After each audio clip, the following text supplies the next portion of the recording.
Thank you very much, Deputy Presiding Officer. I'm very grateful to the Government for bringing this motion forward today. And before I address Scotland's response to the refugee crisis in the world, and it is a crisis, there are more people displaced today than any time since World War II. I want to make reference to something that's come up a couple of times in this debate, and that's the situation on the treatment of refugees in the United States. There is an inscription at the base of the Statue of Liberty, which is a poem by Emma Lazarus, which says at one point, "Give me your tired, your poor, your huddled masses yearning to breathe free." Those words spoke to the American dream of sanctuary, of protection, of opportunity. It was dreamt in over 6,000 languages in every corner of this planet, and saw movement of people from all kinds of situations over the last century to the United States. And that dream was also followed by many Scots. That dream today, I think it's fair to say, Deputy Presiding Officer, has been utterly shattered by Trump's America, with the Muslim ban, with the images of law students filing habeas corpus petitions for immigrants at points of entry, and from child refugees from Honduras and El Salvador crying in cages. The flame of liberty is guttering in America right now. The golden door that Emma Lazarus described in her poem has been replaced with a prison and a detention center. And to hear right-wing commentators like Ann Coulter refer to these as child actors coached for the cameras, well, if there are devils that walk amongst us, Presiding Officer, then she is one of them.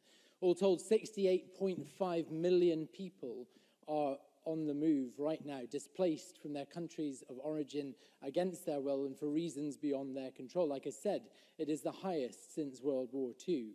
And they are displaced by dint of politics, of persecution, war, poverty, and also climate change. Remember, more and more people are being forced to leave their communities because of the changing weather systems on our planet caused by man. But we need to see the humanity behind those numbers. Each of those numbers is a story, and a tragic story at that. And that is why the response of our country is so fundamentally important. And we have some proud tradition, some proud history of responding well to crisis of this kind in the kinder transport in World War II, in our response to Biafra, and to some degree in Syria. There is some pride, and certainly the response of our communities to those situations that we should be justifiably proud of. But we do ourselves a disservice and those refugees a disservice if we are too self-congratulatory about that. Remember, for every 10,000 citizens in Germany and in Sweden, they took in 70 Syrian refugees, yet for every 10,000 citizens in Scotland, we took only 4.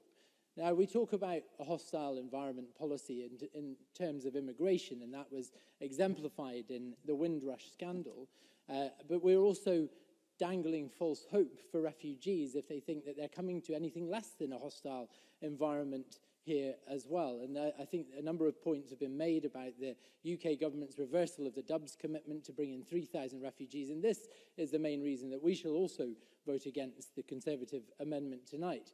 I worked, as many of you know, with Aberdeen and the Guardianship Service we've heard something of today, working with unaccompanied asylum seekers who are children and child refugees and victims of trafficking. I saw that hostile environment firsthand in the attitude of the UK Borders Agency, who start from a presumption of disbelief and set a very high bar on things like proving your age or proving that you have been a victim of rape or torture in your country of origin.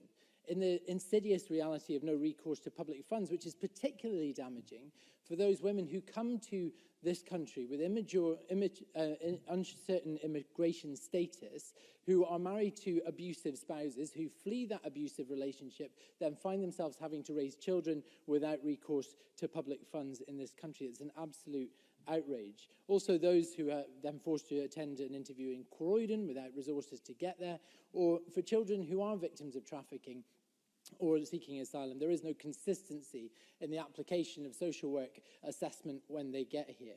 But it is in the reaction of the right-wing press that we see so much of UK government policy forged. There are distortions of populism which create a fear in our community, an othering of refugees. This idea, refugees are not here to steal your job or seduce your daughter. They are fleeing the worst places and circumstances on this planet, and they bring with them culture, resilience, and skills. If we give them sanctuary, they will repay that 100-fold.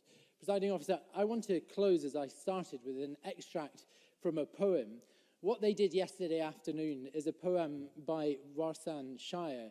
She is a Brit, but was born in Kenya to Somali parents. And she says at the end of that poem, I come from two countries. One is thirsty, the other is on fire. Both need water. Last night, I held an atlas in my hand and ran my fingers over the whole world. And I asked it, where does it hurt? And it replied, everywhere, everywhere, everywhere. Presiding Officer, that pain is visible on our TV screens, in our streets and in our communities and at the points of entry to this country all around the British Isles.